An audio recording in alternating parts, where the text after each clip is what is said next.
Hey everyone, I thought I'd do New Year's Eve update. Um, I just had some exciting parcels in the post, um, and in this sort of between Christmas and New Year's week, I've been trying to take it easy, but I've also been trying to do some of my own hobby stuff, um, and so, some Christmas presents. Didn't make it in time for Christmas Day, but they have arrived today, New Year's Day. So we can say they did arrive in 2020, and I'm very excited. I've already taken them out of the two packages. They were Perry miniatures from my wife and my daughter. It was two separate packets. But what I've done is I've taken them out, cut the tape, and taken that fluffy stuff out that gets tangled and everything. I haven't cleaned the figures up or anything like that, so I'm just going to sort of show them to you. But as well, my son gave me a box of Perry Martist Ansar plastics. I already had a number that I'd got from James from James Brewerton from the big parcel that he sent me, and I've put together a unit from them. And then there were a few left over, so I thought, well, I kind of need some more to build up some more complete units. So my son Ben ordered me a box of these and got them on Christmas Day, and already I have assembled them all. I haven't got them all undercoated yet, but I have assembled them all, the whole box. So that's why it's cut up. It's just I chopped the box up and kept any bits of art that I thought were relevant for painting reference and stuff. So that's something I got a bit done, so that was good. Now, on the desk, this is not all of the. I haven't got all of them out on the desk. I just sprayed up as many as I had sort of painting stands for, and I was going to talk a bit about the spray that I use, because I don't normally spray undercoat. I normally do everything by hand, but I got put on to by watching some YouTube channels and looking into it, into having a go with a very cool range of spray paint, which I can highly recommend, just based upon my usage of it. And I'm still getting used to using spray paints. I'm not used to using them. Everything, like I'm a brush man really with everything. So I figured what better project to really give them a good go than and I have done some experiments with them already on big plastic toy soldiers, and I could see where I'd made some mistakes. I'd sprayed from too far away, and I'd got that sort of sandpapery speckling effect that wasn't very conducive. But this time I got closer. I warmed the spray can up in some warm water before I started shaking it. Did it all out in the garage, and I'm really pleased with the finish. Now this is the paint.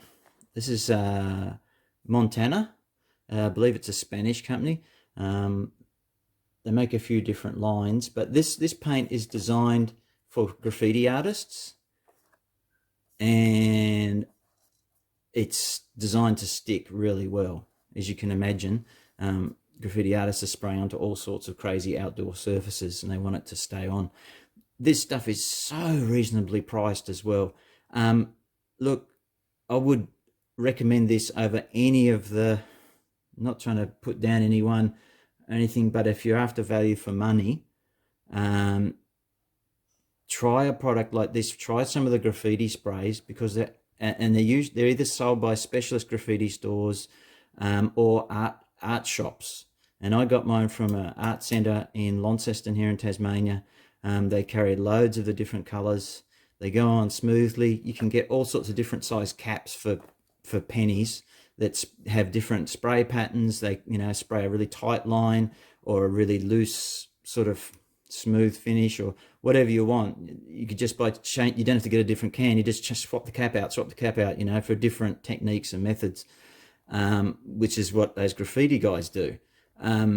and it dries to a really nice smooth finish. It's very sticky when it first goes on. You've got to leave it for a good 24 hours before you want to probably apply like your paint to it, at least. And even in between, if you're doing zenithal, which is something that I learned, I need to leave longer periods drying in between before applying like a zenithal next layer. Now, they didn't have any black, but to be honest, I'm happy with this. This is called anthracite, I believe. So it's basically a charcoal grey. And as you can see from the figures, over here they're undercoated with it. It does well. It's a nice finish. It might look a bit glossy because of the lights, but trust me, it's really quite matte. Quite a matte and a really nice smooth finish. There's none of that specklediness or anything like that with it. Really happy with how that goes on. As I said, check out your art stores for this stuff. Montana graffiti paints. They're flat, matte. They come in a huge amount of colors. They are going to be at a better price point than the wargaming branded companies whose names I won't mention, but you know them all. Some of them are bigger companies, some of them are smaller, but this stuff's the real deal. It's really good. I'm very impressed, and I only had a go at it because I'd already seen a couple of other videos of people saying how good this stuff is for base coating miniatures or spraying and this, terrain and all this sort of stuff. And as I say, I'm not normally a sprayer, but for big projects like this, I thought, as these guys, the base colouring is going to be quite dark. They're dark skinned, dark haired. I thought that anthracite grey is a great base colour. The other colours I got when I want to sort of experiment with more zenithal highlighting, I got, has it actually got the name? Oh, this is called London Grey. So as you see, I'm moving up through the stages to a sort of a mid grey. And then I go up to the other can I got was basically just an off-white called Siberian Grey. And then that way, if I want to, I can move through the whole sort of zenithal thing, spraying from above, hitting those higher points. I can change the type of nozzle. I think this is a sort of that nozzle that it's on at the moment gives a looser, more sort of softer spray, but you can swap caps out really quick. So yeah, great product. I think if I have any other big sort of products that need a particular color, I may buy some more colors. They could be really good for terrain, as I said, or if you're trying to, making a do-it-yourself terrain mat or something, and you want some browns and greens and things like that. They're really good value. I can't remember what I paid for it, but I remember thinking at the time, gosh, that's good. That's probably better than what I could get, like an automotive paint at a hardware store. And they're designed for artists. They're designed to be hard-wearing and tough and to exist outdoors for graffiti art, but they're so reasonably priced. Anyway, do yourself a favor and have a look into that.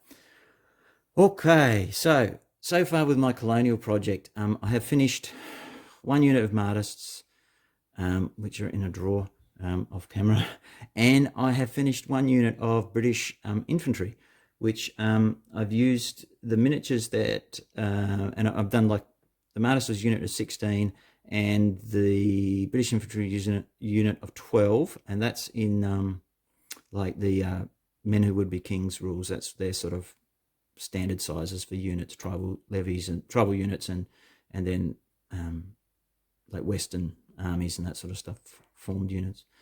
So yeah, I used some of the metal British that James Broughton sent me. I did a lot of sort of filing off some of the knots on the cuffs where I remembered to. I think I got most of them. I might have missed one or two, but anyway, the paint covered it up. And instead of painting them up as red coats, I painted them in a khaki, because I thought, well, that's pretty all-purpose. Apart, the only thing they wouldn't appear in the Zulu War, but they'd be fine for Sudan and Northwest Frontier and lots of other things. So I thought make them fairly generic. So I was quite happy with how they turned out. And I've gone for two different base sizes for my foot figures. For the Martists, I've gone for the 25mm round bases, MDF or plastic, whatever I had to hand. And and I prefer the 2 mil thick, the thinner sort of stuff, rather than the 3 mil thick stuff. And for my Imperial troops, I've gone for 20 mil bases, so that you can create better the tighter look of a firing line. Whereas these guys are like, more warband, sort of looser, probably, formations, groups. Now, also for the Colonial project. Oh, and I finished my book that I was reading, Victoria's Little Wars, and I've started the Malacan Field Force by Winston Churchill. And just, I don't know, I must be into the second or third chapter maybe, and it's starting to really get moving now. Lots of really cool descriptions of the actions and things that were going on. Very, very enjoyable.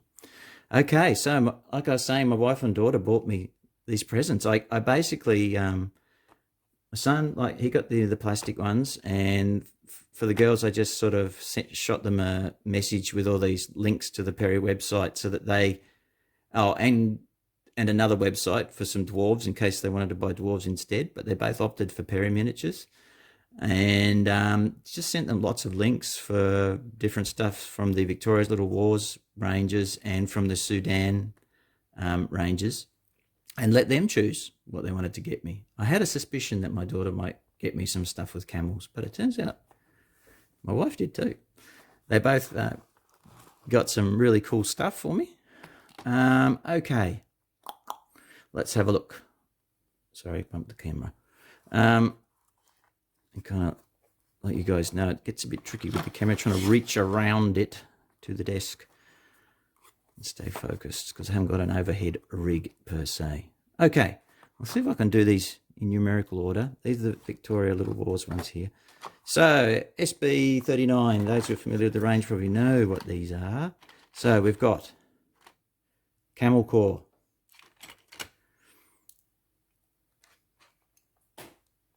I think this is a command group, the Camel Corps. So you get the 3 camels. Ooh, still some of that infamous fluff on there. And I haven't cleaned these up, as I say, got the worms off, all the casting artifacts, like these things between the feet. Yeah, this would be an officer's thing. Yeah, there he goes. He's got his pistol at his waist. This guy might be a junior officer or a sergeant or something. And then you've got the trumpeter there, or bugler. There we go. So I believe that's the command group for the Camel Corps. Mounted.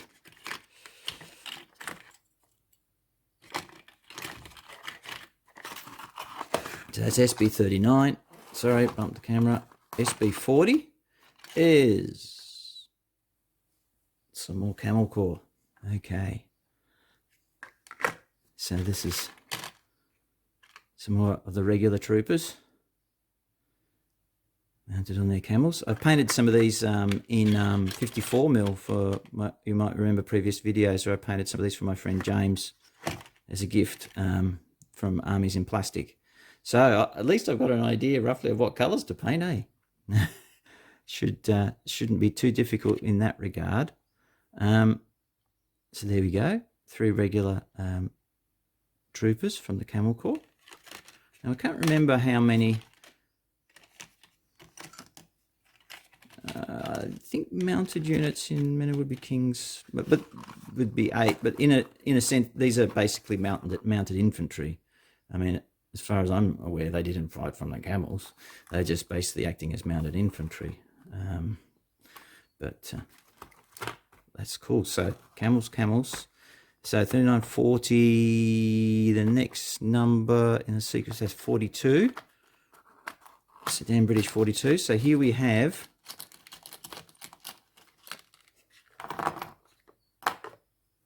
there we go, dismounted Camel Corps forming a firing line. So you've got these guys reaching into their expense pouch to get the loose cartridges to load into their Martini Henry with what looked like the sword bayonet to me, judging by the, or maybe they're just made big for wargaming purposes. Well, it's the other one they call a lung bayonet or something, the really long, skinny, spiky one. It looks a bit more like a sword bayonet. But yeah, it's got extra cartridge pouches in a sort of bandolier around there. But yeah, got the wooden canteen, the Italian design wooden canteen. I actually learnt a bit more recently. I'm watching, what's it called? There's a Canadian guy who has got a YouTube channel where he looks at Victorian era firearms and accoutrements and stuff like that. Something loader, or musket loader, breech and musket loader. Or something. I can't remember. Good channel though. Excuse the thunder, that's my son walking around in the background. So yeah, so we've got enough here for, so there's half a dozen here for a firing line. So some reloading, some firing. And they're all slightly different. Okay. So that's good. So that's half of it, like a unit, like I was saying, is 12. And so fortunately, there's enough here in box SB43 to make up the rest for a full unit of 12. So here we go. This is, I believe this is the skirmishing set, I think, of the Camel Corps. So here they go. No, I haven't got fixed bayonets in this one. So again, you get half a dozen. They're all slightly different. There we go. So yeah, even though they are skirmishing, I'll keep them on the 20mm bases. They can just be forced into the firing lines for that when I want to do that. Yeah, really cool. Really cool. Very excited to get these.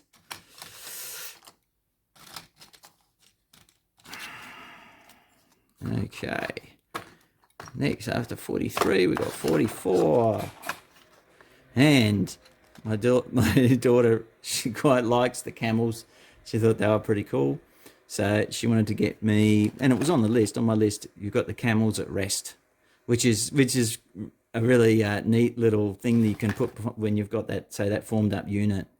You can have set up a bit of a base with the camels on it, and I've got a large base somewhere which would probably accommodate these from more bases that might fit these actually, and a guide to guard the camels.